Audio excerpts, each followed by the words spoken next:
We're standing high above the Via Dolorosa. If you could see over this railing, you'd see that there are whole groups of pilgrims that are retracing the stations of the cross on the Via Dolorosa.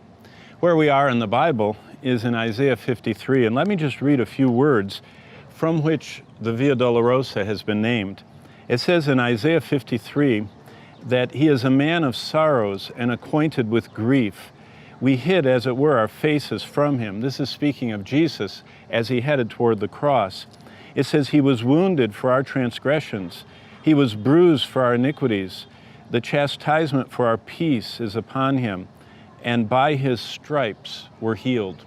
The Via Dolorosa speaks of how Jesus suffered for us. It's the way, via, of suffering, Dolorosa.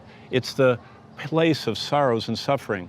What I'm going to do from up here, now that we've read Isaiah 52, is retrace all the events in the four Gospels that surround the death of Jesus Christ.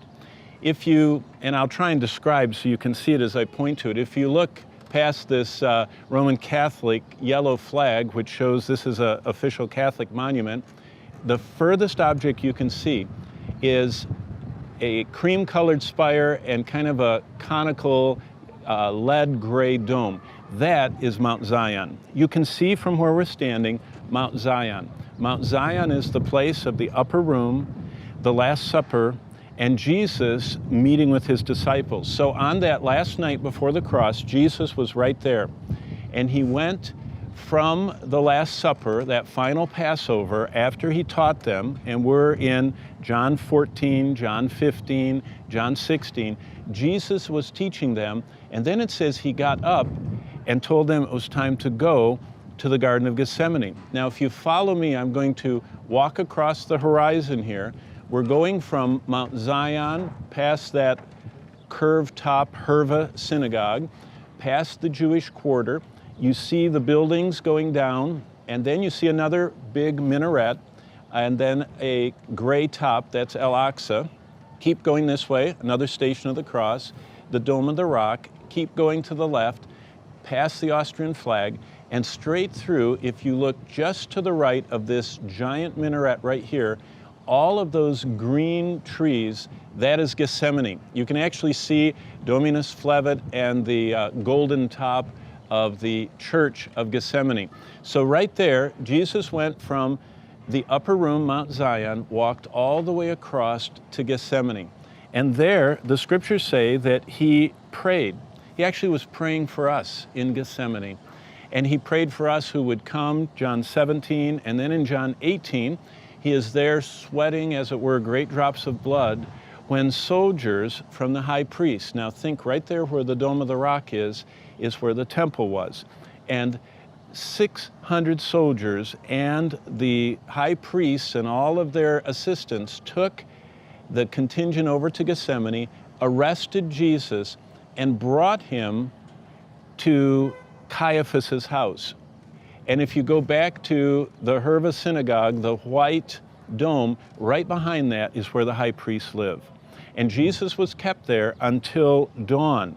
And as soon as it was dawn, and he was kept in a prison under the high priest's house, right there by that white dome that has a little tree in front of it, then he was moved across to Pilate's residence. Pilate, the one that presided over Christ's crucifixion, lived in the palace of Herod. Now remember, Herod had died 30 years before the crucifixion of Christ. Now you say, where did Pilate live? You can see that right on the horizon. If you look, you'll see in the distance 3 Israeli flags. There are 3 flags together on top of a square fortress. That's Herod's palace. That's where Pilate lived. So Jesus was taken there, and that's where Pilate says, I don't have any jurisdiction, you send him to your own people. So they shuttled Jesus back for another mock trial, and then Pilate moves to his official residence. And his official residence, when he sat on the seat of judgment, was right beneath us, right where we're standing now. It was called the Antonian Fortress. And there, in front of Pilate, was a stone pavement, much like what I'm standing on here. It's called the Gabbatha. And Pilate declared Jesus guilty, offered them Barabbas or Jesus, and they said, "Crucify Jesus."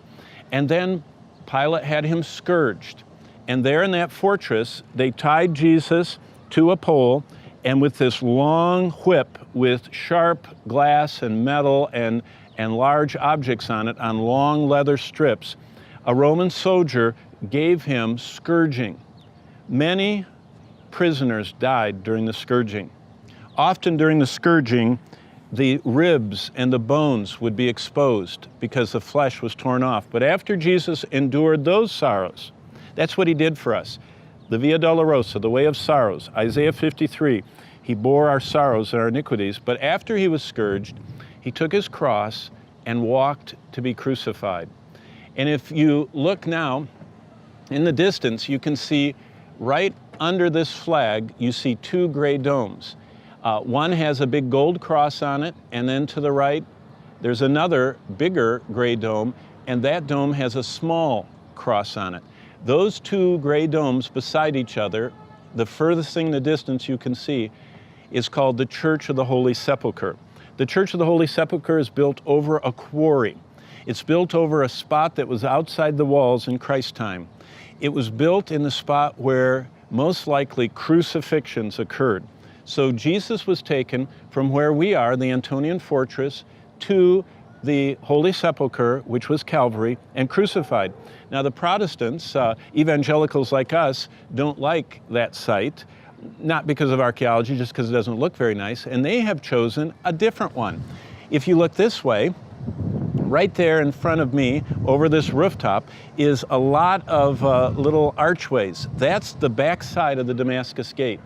That is the main entrance into the city. That is a gate that goes to Damascus, as in when Paul went to Damascus and was converted. That's the main gate going to the north. And so Jesus would have gone out that gate, and behind it, when you see those trees there, is what is called the Garden Tomb, or Gordon's Calvary, or Golgotha, which is right now over in those green trees. So Jesus was either crucified out that Damascus gate, or he was crucified out a similar gate that is between us and the Church of the Holy Sepulcher. But Jesus was taken, crucified, and buried. There are first century burial spots there, and there's a similar burial spot in the Garden Tomb. Then what happened? Resurrection morning. Jesus stepped from the tomb, met with his disciples where? Go back across behind this area, right over this tree, the upper room on Mount Zion. Jesus came to that place where the disciples were hiding out. They were behind locked doors, scared to death, and Jesus came and walked through the door and showed himself alive to them. He stayed with them for 40 days.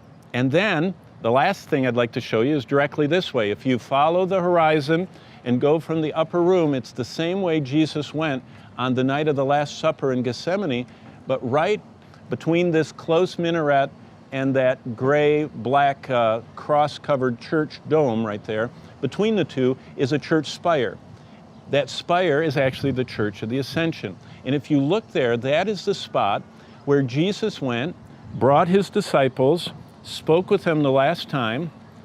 In Acts chapter 1, it says that he began to bless his disciples. So look at that tall church spire, and right there in that spot, Jesus was standing, blessing his disciples, and it says this in Acts chapter 1, which is one of the most beautiful scenes of Christ's ministry. It says, "And while he continued to bless them, they were looking on him, and as they watched," and Luke 24 adds, he continued to bless them, it says, "he began to rise and was taken up out of their sight." So Jesus was standing, looking at each of the disciples, saying, "I'm going now to my Father, I'm leaving the Comforter, I have taught you, go into all the world." And as he was looking down at his disciples, he began to rise up, and he began to ascend to heaven right from where that church spire is. And it says that they were standing there looking up into the clouds, and then they heard a voice behind them. And the voice were two men standing by them in white apparel, angels. And they said, You men of Galilee, I'm in Acts 1:11, why do you stand gazing up into heaven? This same Jesus who was taken up from you into heaven will so come in like manner as you saw him go into heaven. And it says they returned from the mount called Olivet all the way across to the upper room. And so in this one little sweep, you can see where Jesus celebrated the Last Supper, where Jesus was taken before Pilate, where Jesus right here was beaten, where Jesus was taken to be crucified at the Holy Sepulcher right there, or up there at Gordon's Calvary, where Jesus was taken afterward and buried. Then he rises and goes to the upper room, shows himself to the disciples, stays with them 40 days, and then rises into heaven from the Mount of Olives. All of the biblical panorama of what Jesus did here for us, suffering on the Via Dolorosa, suffering crucifixion on the cross, and then risen, conquering, and rising to heaven. What a blessing to be right here in the land of the book.